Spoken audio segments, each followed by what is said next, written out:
Chrissy, Sam and Brownie. It's a podcast bonus. Nova.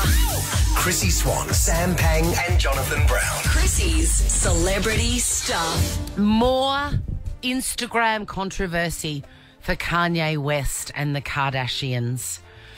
I feel like it's a little bit weird to play it all out in front of everyone. Do you? Oh, yes. Well, that's what people do nowadays, don't they, Swanee?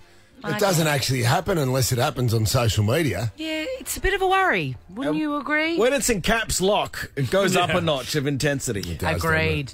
I've got Jack to help me here with this story because there are so many twists and turns, and only Hollywood Jack knows. So, Yo! It all started obviously earlier in the week at Paris Fashion Week, where Kanye wore his White Lives Matter t-shirt to his Yeezy show. Yeah. Now, after that, he's copped a heap of backlash, including comments from celebrities like Gigi Hadid, and then one who I think this would have really hurt him. The Vogue editor, Gabriella Carifa-Johnson, has come out and said it was deeply offensive, violent, and dangerous. Now, being a fashion dude, that would sting him because he needs Vogue on side. Yes. So he's gone on Instagram and in caps, as Deano said, has written, "I wonder what Gigi and Venus's perspective were when I didn't know where my child was on her birthday." So now he's talking about Gigi Hadid and Venus Williams, who have also weighed in on the White Lives Matter t-shirt. Correct, and slammed him. He then says, Gabby told me that she disagreed with that, and she said it was on her group chat. So Gabby, the Vogue editor.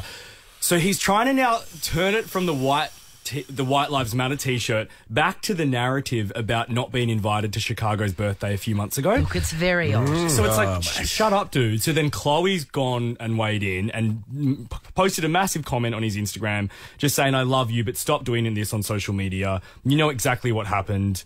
You wanted separate birthdays. We've got text messages to prove it."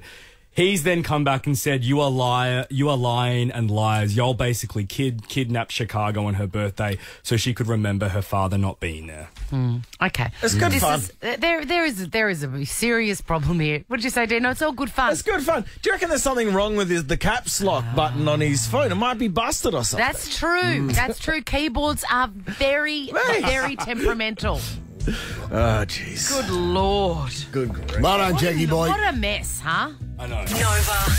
Chrissy Swan, Sam Pang and Jonathan Brown. Chrissy's Celebrity Stuff. Britney Spears alert. What? Oh. She's teased a big change on Instagram. She has cut all her hair off, but she's not ready to show us yet.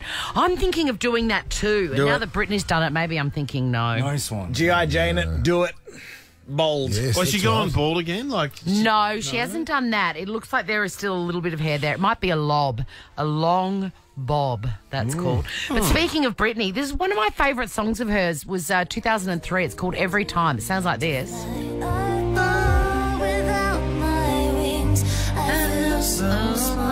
It's a great number, isn't it? It's a beautiful lullaby. It is a beautiful love song, and Lewis Capaldi agrees with us. He sang it last week on BBC Radio 1 Live Lounge. Please enjoy this. Every time I try to fly, I fall without my wings. I feel so small. I guess I need you, baby. Woof. Every time I see you in my dreams, I see your Oh, my God. He's amazing. Listen, I've met Lewis Capaldi. My middle son, Kit, was obsessed with his last album.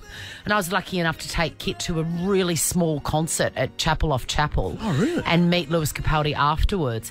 That man is a champion among men, and if you ever get a chance to meet him, you must. I've done the numbers, Swan. That is 100 times better than the Britney version. I agree. He should release it. How old is he? How old's Capaldi? Good question. Late 20s. Yeah, he's a young man, isn't he? He's a young man, funny, full of magic. The only person more full of magic than Lewis Capaldi is you, Deano. Magic mushroom. What? Nova.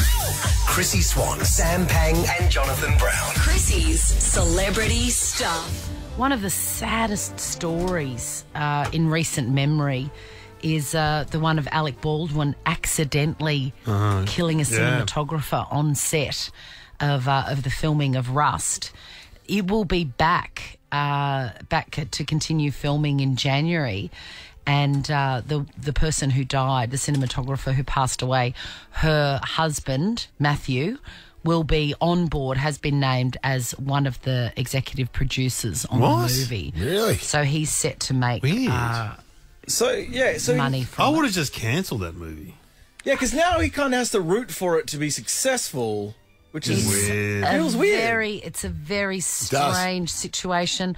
All The Crow, though, when Brandon Lee was killed yeah. went on. by the projectile in that shooting scene, they actually used graphics and different technology to complete that movie. Yeah. And then it still went out to cinemas. It feels ick to me. It does. It goes against, like, I love going to the movies. I'm excited about it. I wouldn't be excited about seeing that. No. Would you? Do you know what I mean? It's just, a bit ick. I wonder if they've used that same scene. Yeah, Oh, exactly. they've deleted that scene. No, they wouldn't get rid of it, surely. All parties believe that her death was an accident, which is very clear, and the exact terms of the settlement, which is subject to court approval, have not been disclosed, but hopefully they can all move on. What a terrible, terrible situation. Since that happened, my mate Dave was an extra in a war film, and every single gun, they load it in front of you and tap it on a hard surface so you can hear that it's rubber. So, like, the reforms since that pretty massive. Yeah, That's good. That's good. Thank God. Speaking of, I was just seeing this in the paper. Brad Pitt. Have you read about Brad Pitt on the private plane with Angelina Jolie?